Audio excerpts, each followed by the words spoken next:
C'est la soirée finale des championnats du monde qu'on a voulu organiser ici chez nous, entre guillemets, à Gosima. Quand je dis chez nous, c'est Jérôme Guilbert, un ancien plongiste de niveau régional, classé 30, qui est l'actionnaire majoritaire du bar, Jean-Philippe Gatien, Patrick Chila et moi-même. Donc on a tous les 4 des parts dans ce bar. Et puis on a voulu inviter aussi bien les Français que les étrangers à découvrir ce lieu atypique où on peut s'éclater en buvant un mojito par exemple.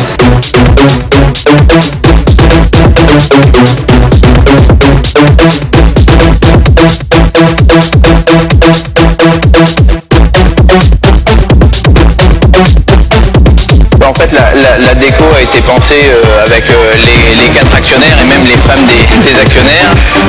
Il va y avoir sur les 3 gros poteaux qui supportent en fait l'ancien garage automobile et l'ancien salon de coiffure, qui est une salle privative, des images de Philou, Patrick et moi après une victoire.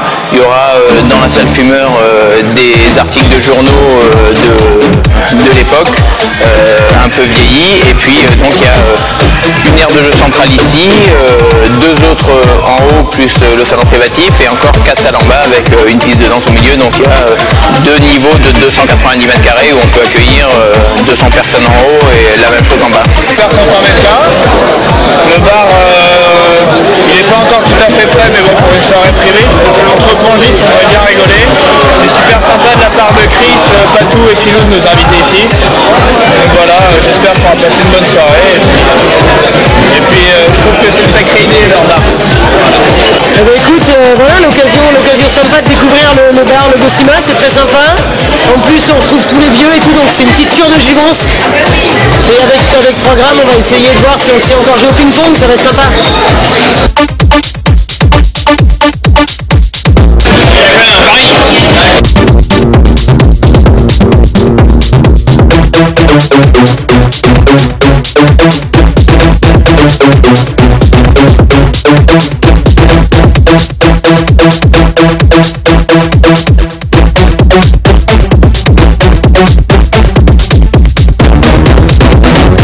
Alors ça joue petit 50, mondial bien évidemment.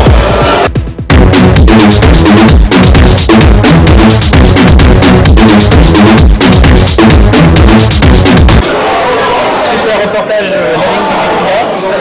Jérôme, qu'est-ce qui a changé au Gosima depuis l'ouverture il y a un peu plus de 18 mois? On a un peu plus de monde que ce qu'il y avait sur les images, c'était une opération presse. Non, on est content, ça se passe bien. Au niveau fréquentation, voilà. On a du monde.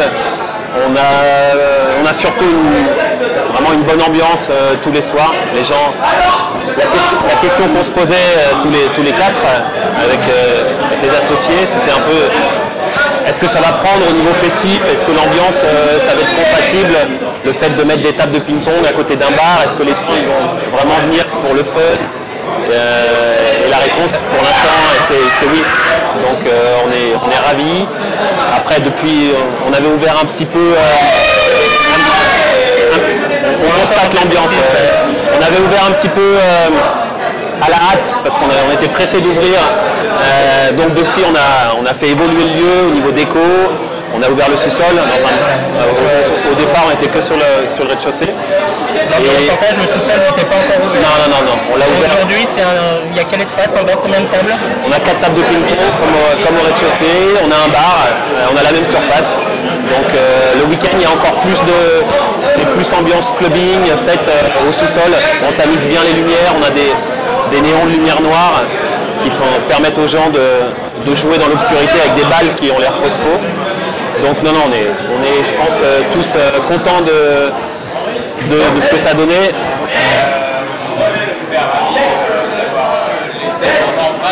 Parisien avec Pat, Philou et puis grâce à Jérôme. Ce qui est génial, c'est que c'est vachement mixte. Il y a autant de gars sans rugby quasiment qui jouent. Il y a souvent du monde, pour pas dire tout le temps. En bas, l'ambiance est géniale. Il y a de la musique. Enfin, non, c'est chouette de voir autant de monde s'éclater autour d'une table de film qui est notre activité. Donc, bah non, c'est le rêve. Stéphane, tu connaissais le Gosima? C'est la première fois que je viens, donc Qu'est-ce que tu penses du concept? génial, super sympa. Voilà, même si voilà, je vois les gens qui s'éclatent, il n'y a pas forcément beaucoup de place, mais voilà, ça suffit pour bien. Moi j'ai déjà vu un petit peu, donc Pour boire une bière.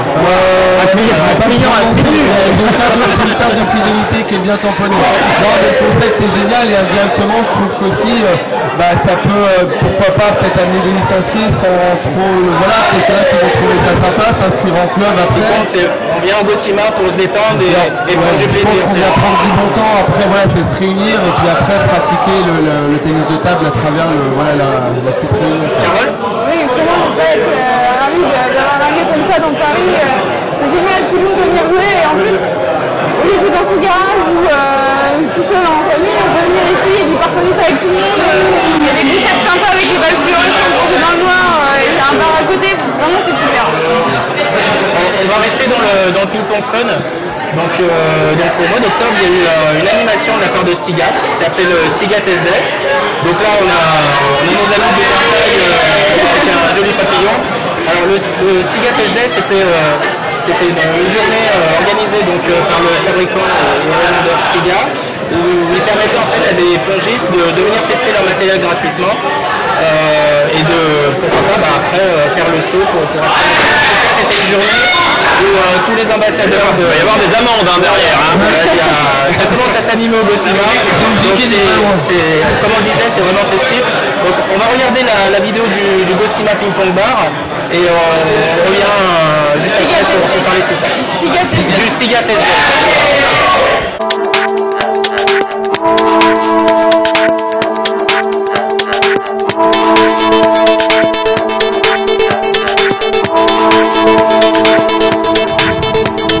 Voir Jean-Michel Seb surtout parce que c'est comme un idole depuis que je suis petit parce que je suis belge, c'est ça, et de jouer avec eux et de les rencontrer. Tu viens de loin? Du Canada.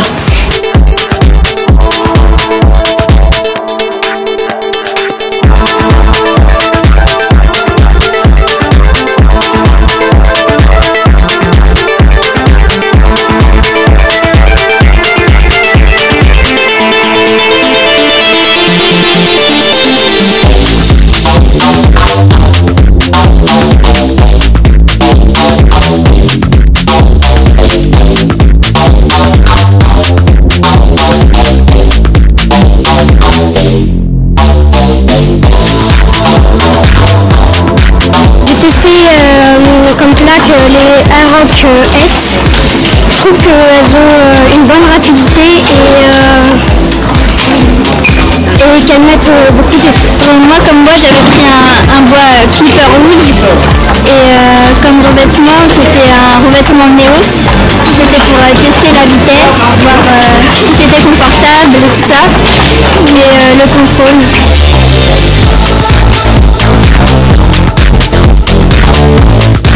It's a great opportunity for the players, and thanks to Stiga to give the opportunity to the player to test the material, the new technology, the new rubbers, the new wood. We know that table tennis is now has a lot of changes, especially with the balls, and the material is also changing quite fast. C'est toujours un petit peu difficile de pouvoir tout tester puisqu'il faut l'acheter avant, alors que là c'était gratuit. En plus je pense qu'ils ont pu partager des petits moments. Il y a eu des démos avec Jean-Michel Seb et Enzo Anglès. Il y a eu ils ont pu jouer un petit peu sur nous. Donc moi je peux juste dire que ça s'est super bien passé. On a été assez content on a été très content de l'accueil des gens et voilà, ça fait toujours plaisir.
reportage d'Alexis Zikria.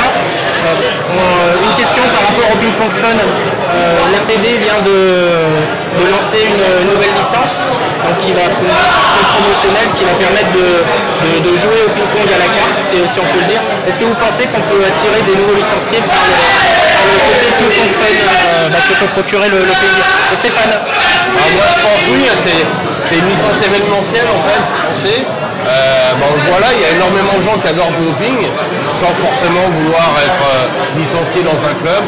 On est globalement 193 000 licenciés et il y aurait 4 millions de pratiquants de loisirs, 4 millions selon une étude. Je pense que c'est important pour la fédération d'essayer de capter un petit peu tout sur d'autres formes de pratique, tous les gens qui aiment jouer au ping. C'est un peu ce qui se passe au golf, c'est des joueurs occasionnels. Ce qui est mon cas, tu veux faire un parcours, tu es obligé de prendre une licence et après tu es comptabilisé parmi les licenciés. Donc c'est essayer d'amener ces 3 ou 4 millions de pratiquants à prendre une licence, même si elle est occasionnelle, événementielle, à pouvoir peut-être comptabiliser un match pour un classement, même dans un lieu comme le Docima, voilà, juste comme ça. Non mais au golf en Suède, t'as pas besoin pour faire progresser ton classement, tu peux jouer avec des copains, si tes copains signent ta carte de sport, ta feuille de sport est comptabilisée. Ça pourrait être, je suis 900, il est 1100, on fait un match entre nous ici, s'il accepte de signer la feuille comme quoi le 900 a battu le 1100, je marque les points, dans n'importe quel lieu. Et là, tu peux permettre à des gens de jouer peut-être n'importe où, tu vas au camping, tout le monde joue. Est-ce que vous voulez dire qu'on pourrait battre des joueurs bien mieux classés que soi en profitant qu'ils aient bu un coup? Si les deux acceptent, à partir du moment où les deux acceptent. Si les deux d'accord, tu vas jouer dans un camping, la table est pourrie, il y a des règles pourries, mais si tu acceptes de faire un défi, voilà, pourquoi pas. Thomas? Alors moi j'étais pas au courant de cette nouvelle licence, donc j'apprends une nouvelle chose. Après voilà, je trouve que c'est un moyen une fois de plus super ouvert qui va permettre une pratique qui peut être un petit peu occasionnelle au départ pour être plus régulière par la suite et surtout plus accessible plus facilement. Donc voilà, le concept je trouve vraiment bien. Vas-y. Cette image fun, loisir et tout, c'est ce qui va faire notre force. Tous les ans qu'on est hier soir encore une fois à la Romagne il y avait 800 personnes, tous les ans à la fin du match ils viennent nous dire c'est super, vous êtes super accessible, c'est génial, on peut parler avec vous, nos enfants sont contents. Et voilà, qu'on n'ait pas peur de cette image-là et qu'on en joue même. On s'en sert surtout. C'est comment le travail de la fédération, c'est on est hyper fort en loisir, essayer de capter et de captiver ces gens pour aller sur la fédération. Parce que c'est vrai qu'il y a aussi des soucis financiers et que ça serait bien d'augmenter un peu notre nombre de licenciés.